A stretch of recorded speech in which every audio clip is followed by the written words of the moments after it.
All right, that'll be all right. That'll be all right. I think Derek is going to read what this episode is about. Yeah, so today I'm basically reading from 1 Corinthians chapter 2, verse 12. It says, "Now we have received not the spirit of the world,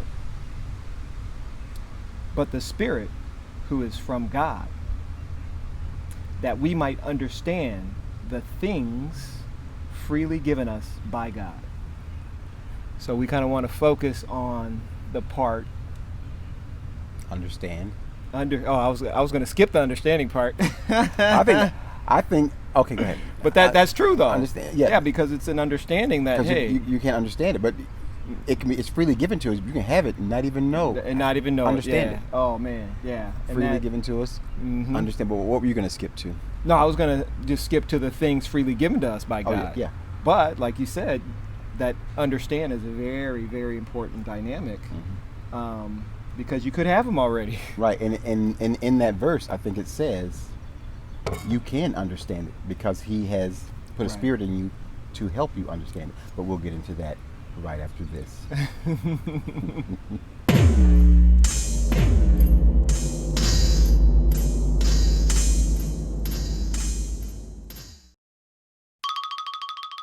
Yeah, welcome to more. Welcome to more. I'm Charles. And I'm Derek. And we are here to discuss the things that we must understand. But we understand the things that are freely That we given us. must understand, that we're capable of understanding. Yeah, and we're may not capable. know it. Yeah. And again, who's this for? Believers versus Believers. unbelievers. Yes, So this for is for believers. with the Spirit inside of them. Mhm. God's Spirit inside. And when I talk to a lot of people about these dynamics, once you start to understand them, there's an excitement that comes with it Oh yeah. that you just want to read your Bible. You want to read the Word so you can begin to understand these things. Oh, I think that goes back to that verse about what is the kingdom of heaven like. It's valuable. It's a gift. Once you start to understand it, you realize how valuable it is, how much of a gift it is. You want more of it. You want to understand it. Yes. Right. So yeah, I think it's just something that happens. Yep. And with that understanding, each person's data points, whether they're sight data driven or faith data driven, whether they're natural or they're spiritual, whatever your data points, as you begin to get into the Word, your experience, your life is going to be enlightened by God with this understanding of what's freely given to you, and how you express that will be totally different than how I do it, than what Charles does it. And this and what it creates is those data points that are unique to you. It creates this dynamic that, I can't define heaven for you. I can't define it for Charles. I can't define it for anybody. But as we explore the principles, what? When you said that made me, I'm all about movies. I watch a lot of movies. It made me think about The Matrix. No one can tell you what The Matrix is. You have to experience it for yourself. So we can't tell you what it's going to feel like, what it's going to be. You just got to feel it for yourself. Jump into it. That's what I laughed about. So I wasn't laughing at you. Dude, but that's how the Spirit will work, though. Mm-hmm. It'll take something you've seen and make more sense out of it in regards to other data points. So The Matrix was a great movie on explaining a principle of being in one state of being and then coming out of it and realizing, wait a second, this isn't reality. And all my life, that's all I've known. That was real to me. And I guess it is real, but it's not real. Yeah. Well, here we go again. With the real. Back to the episode on the real. It's real. Yeah. But it's beautiful, And as we begin this journey of getting into and having the principles unlock those portions of our consciousness that open up God's kingdom to us, that allow us to begin to see what it even looks like, to be able to formulate it and speak about it. Most of the time anything that we spend a lot of time learning, if we went to school to become an engineer, a chef, or whatever, we have a passion in that arena, and we can explain that to the nth degree in the natural. But once you get to the spiritual explanation of who you are, that becomes like, well, yeah, I believe I'm a spiritual being. Yeah. Where is the spirit? Where is my spirit? Yeah. How do I control it? Yeah. Right, yeah. So, thinking back on that verse, it says, these things are freely given to you by God. That makes me think about things like, that is true. It is freely given to you. You shouldn't have to pay for it. If somebody trying to sell you a book or seminar or trying to, I don't know, make you work for this thing to understand this, or taking classes, you don't really need all that. It's freely given to you for you to understand, because God has put His Spirit in you, such that you read the Word, you meditate on it, you listen to the body, and you start to understand. I would say you will. It's not like a command. You will understand. Well, yeah. Well, over the last probably about month or two, there's some scripture where Paul actually explains to the Corinthians, who are basically boasting about what they have and what they don't have. And I've read that verse a lot, but with other principles tied to and expanding my consciousness about what the kingdom is about, man. Well, can you remember a portion of what that scripture was? Oh, it talks about, Paul tells the Corinthians to not go beyond what is written. Oh. And he goes on to explain these Corinthians bragging about what they don't have or what they have. And then Paul comes in and simply says, you already have all that you want. You've already not all that you need, right? In which we say, most people say, just get what you need. Don't, your wants are not important. He's saying you already have even what you want. Right? Yeah. You already got all that. Got all of that. Like what? Okay. Yeah. Right. Word. You have no pun intended. Right. Literally. Word. In the beginning was the Word. And the Word was God. And the Word was God. So then in that same verse, it talks about you have become rich. And then it goes on to say you have become kings. Ooh. And it's like, without certain principles from other areas within the God's Word, the body of His Word, that's something you can't even fathom. But to understand what's freely given to you and be able to stand on that with no wavering whatsoever, it's unreal. I mean, it creates this hopefulness, this peace, contentment, along with excitement, though. Oh yeah. And like great gratitude. I would say life, yeah. And life more abundant. Maybe that's what it is. Yeah. Well, yeah. Jesus says, "I came to give life and life more abundant." So and it's easy. Like Jesus says, his my yoke is light and easy. Yeah. So these principles, as you begin to meditate and you begin to interact within your space, your workspace, your relationship with your spouse, your children, as these principles become part of your consciousness and your heart, and you begin to interact with people, things change. We're seeing marriages improve. We're seeing, just maybe things not have gone away for some people, but their outlook, your state of mind in the natural is bliss and more hopeful. So we could go verse by verse and explain those, but it needs to be more of a revelation to you. But so, okay, let's get into it. So we already spoke about who this is for the most part. You have to be a believer. You got to be a believer. You got to have that spirit inside of you, and you should be working on your relationship with God, spending time in the Word, meditating on it, building that relationship so that God can reveal things to you. Well, I shouldn't say God can, because He can. Yeah. So that you're able to receive what He's revealing to you. Right. You'll receive the revelations of how He begins to transform you. Yeah. You know, because it is a transformation process. It's, you never look at things ever the same again. You know,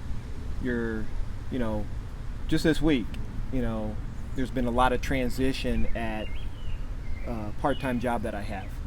And with that transition, there's pretty much no one in that environment that is excited to be there anymore. When it used to be the opposite. Like, people like, this is the best job ever. So now, even when I go in there, I gotta watch my internal dialogue, because, man, I can go down a slippery slope and end up feeding that energy, that spirit that has overtaken that environment.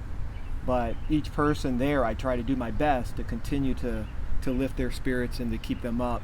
And with that, I have to do personal work going into that. Because that can be draining. You get depleted. I mean, you're physical as well, Right, yeah. And then if you have that negative internal dialogue all day, it's almost like a snowball. That you have one negative thought that leads to another, and another, and then by the time you get off work, you're like, just forget it. Yeah, I used to, go drown your sorrows in a bottle of water, Okay.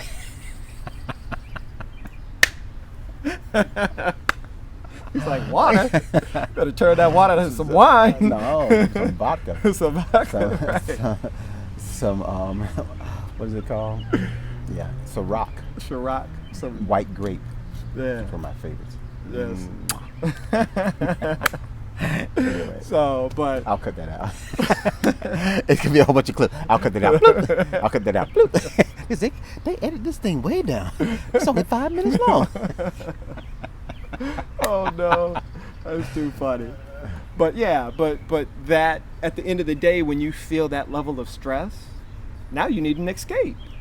So most people will go home, pour something over some rocks and sip it until they drift off to sleep. I become a couch potato. I go to the couch and just flop and don't want to think about nothing. Don't want to do anything but just watch YouTube and just zone out.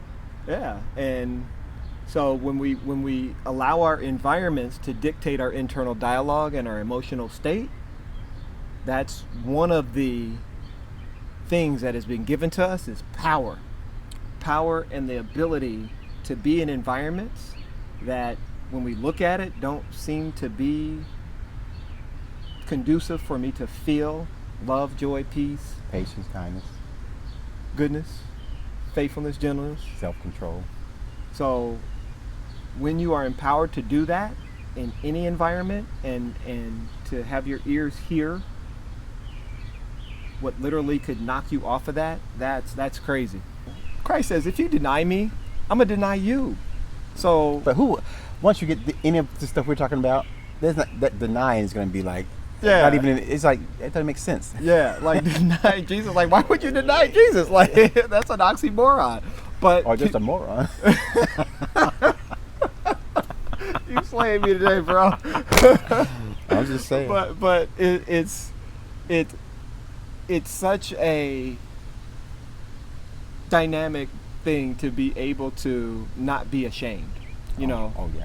And I am not ashamed of the gospel of Jesus Christ. Why? Because it is my salvation. It allows me to have a wonderful marriage. It allows me to raise 4 wonderful children that are prospering and doing their stuff, where I'm not tracking them down from the police or worrying that they're out late at night hanging with people and doing things that I know they have no business doing. I have no of that dialogue. And if any of that happens, you'll be content in that. Okay, there's a lesson in this. There's something in this to learn. There we go. There's something you can build off of in this, because James says, count it all joy. Yes. Because if something in your heart and it's never exposed, you'll never know it was there. You'll never know that it's something you need to address until it's exposed. So when something's exposed in you or in somebody else or some situation, say, oh, hey, here's something new.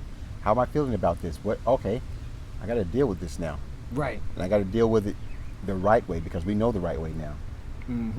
Yeah. From the kingdom perspective. Right. So, yep. And it's powerful. And I've been in a lot of things, I don't say challenging me, but a lot of situations where I had to actually mentally stop and say, okay, how do I respond now in a kingdom way? Because normally with little things, it's quick. I'm thinking about it, but when it gets really heavy, it's like, I got to get to the point right now. No, take a beat. Mm-hmm. That's what they say in the theater. Take a beat, like pause, think about it, and react in a kingdom fashion. Mm-hmm. Yeah. Yeah. And what's so beautiful about this, and I was talking with somebody today about why is this not taught everywhere? Oh, and, go ahead, keep going. Yeah, so I went to 1 Corinthians chapter 1, and we just read a good portion of that, but it basically talked about how, people seek signs. They want to see something in regards to this kingdom. Like, okay, well, it's going to make me rich. Is it going to do this? Is it going to do that? And then, so they want to see signs. Is it going to heal me? Is it going to make me more powerful? Can I walk on water like Jesus? They want to see something tangible from it. And then others seek wisdom. They seek a greater understanding. They want to be able to rinse, wash, repeat, right? Because if I get this down, I can duplicate this and help other people. Like it's an equation or yeah. Yeah, and it's nothing like that. It's because if you think about everything God did, all the miracles, all the different things, how it was different every time with everybody. It was never the same. Yeah. He didn't come in the burning bush twice. No, yeah. He didn't talk out of an ass twice. Well, Right. Not out of an ass, but you know what I'm saying, the donkey. Out of an Alice's mouth. Yes. Yeah, He's Jim Carrey. Right. Yeah. So it creates this beautiful understanding of everything when you look at life, your life in respect to what you're going through, what other people are going through, and each person is unique and different, and that's why it takes the Spirit. One principle may unlock me, while the next person needs 3 or 4 principles, and this is why it's very important to stay in your word. But it's to stay in your lane. Yeah. Because that too, how it's working for you. Right. Because it's beautiful. Yeah. I think that is the art of creation, how God made things so dynamic and just beautiful, so different. That's why I like diversity so much, right. Because if everything's the same, it's so boring. You need some different. Maybe that's right. Yeah. Yeah. But in that difference, what creates the mind of Christ is the same thing. So it's we all have different natural sight data points that we express through, but that creates all these different expressions. Mm-hmm. Exactly. The different cultures of one body. Of one, yeah.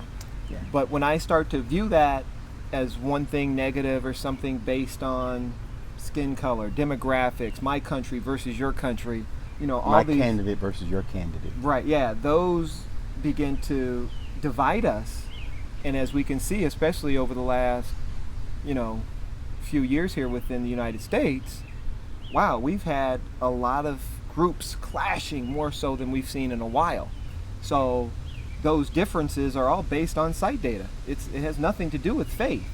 So if you get yourself caught into one of those storylines, you will play one of those characters and really not even know why you're doing it. And if you stop to think about love, joy, peace, patience, kindness, goodness, faithfulness, gentleness, self-control, you will immediately say, whoa, how did I get here?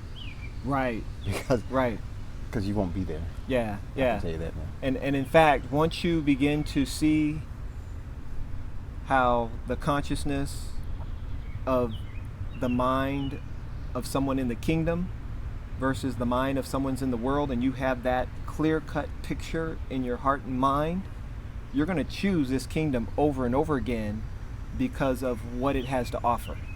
Mm-hmm. And once you understand what's freely given to you, how do you even get it? When the Jews' first belief about the Messiah when he came was he was going to destroy the Roman army and take over the world. But that's not the kingdom that he was coming to set up. And if you have a better everlasting Yeah. kingdom. Yep. Can you imagine if you had to choose what kind of kingdom you wanted to live in? A powerful ruler with all the riches and security, you know, which is what they were looking for. Yep. Or the kingdom of heaven, which is what we've described so far.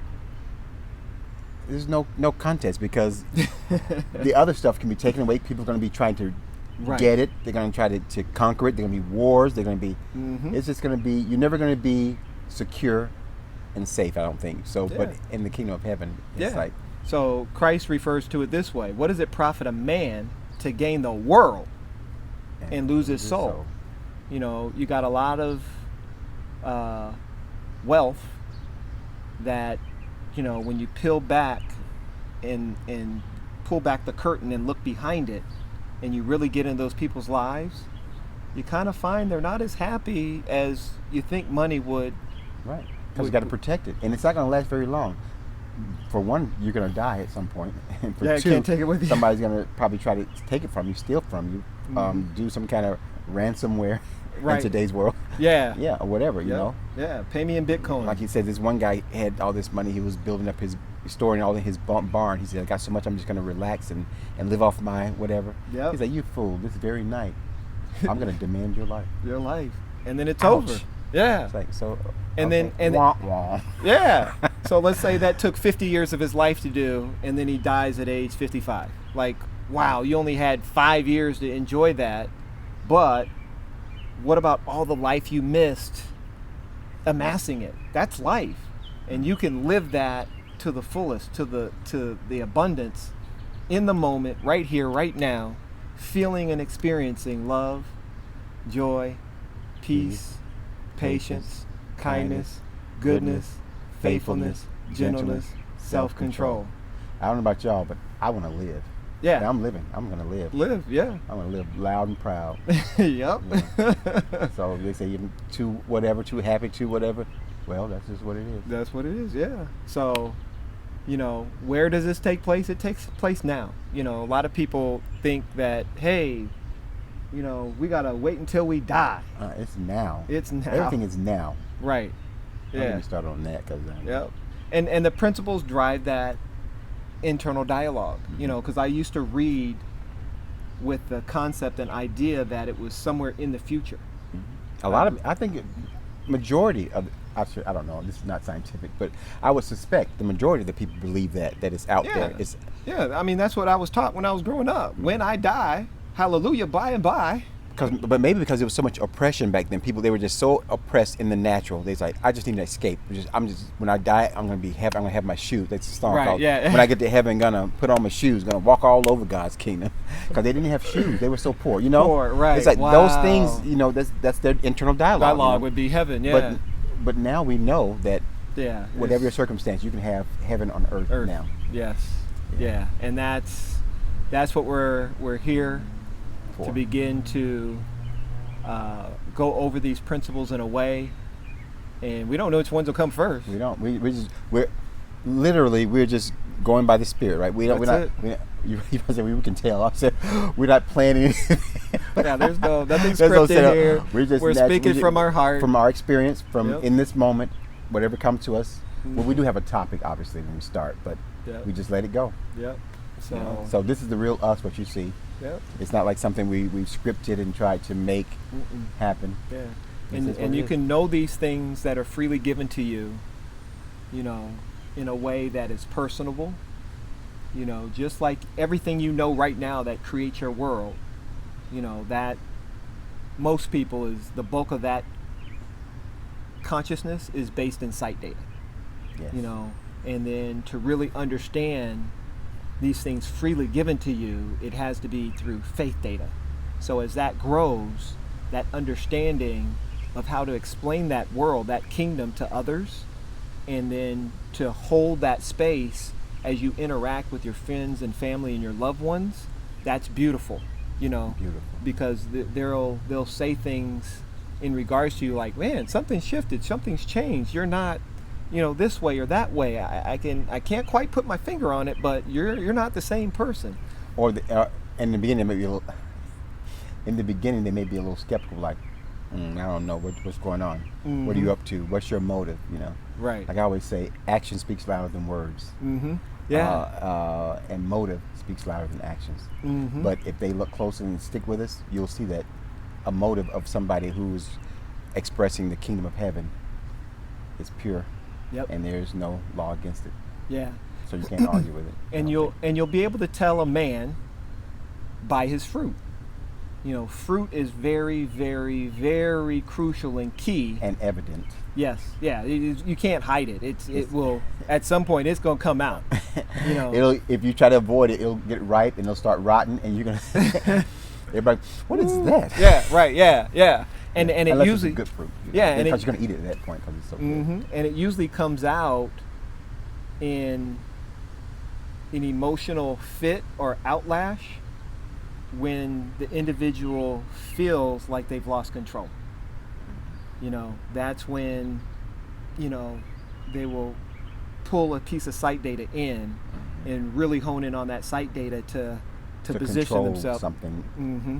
Yeah, and it can get in the world's kingdom. In the world's kingdom, and typically what that looks like in a relationship is, as the site data comes into a relationship, the emotions raise, and then ultimately, things are said that can't take back, and it will definitely not reflect love, joy, peace, patience, kindness, goodness, faithfulness, gentleness, self-control. So how do you know a man?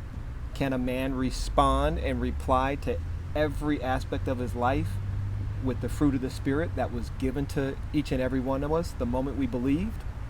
Or are they looking at site data, positioning and justifying themselves to receive good, but ultimately evil is always present? So when you operate in the kingdom of this world, good and evil comes hand in hand. You cannot escape one without the other. You're either going to play one character or the other in the story of good and evil. So it is so empowering to realize when you start to play one of those characters and be like, hold up, that's no longer I. Let me step out of this. Boom. Yep. And I'll observe it and and express myself through a different key. And as you develop this and get better at it, you're going to be going back and forth. I think they're going. That's not like overnight. You're like, I got it. I am kingdom ready. Right. Yeah. Bring it on. Right. Yeah. Don't say that. Yeah. And I think even in that, people are going to look and ask questions in regards to, well, when I'm in this situation, how do I handle it? There is no, when you're in that situation, handle it however you handle it. Okay? Feel what you're supposed to feel. There's a reason that situation's there in the first place, to expose and to bring those emotions to the surface. And don't try to fake it. Just do something that you think is, you say, I did it. But what's your motive? What did it, where was the feeling? Where was the heart in it? Right. Yep. And then if you feel that means you're operating in a transactional type of way. You're doing something to receive something, and that right there, that's a key sign you're operating in the flesh. Because when you start to justify, it is like it's a wrap. It's a wrap. I'm gonna go down here and this ain't happening at home, so let me go do this over there. Yeah, I do. I hear it all the time. I hear it all the time, and I go to do good. I go to feel good, but then when I get back home, it's all out in the open, and it feels really bad. So, and we see this story play out over and over again. I'm excited to see what happens next episode. Yeah.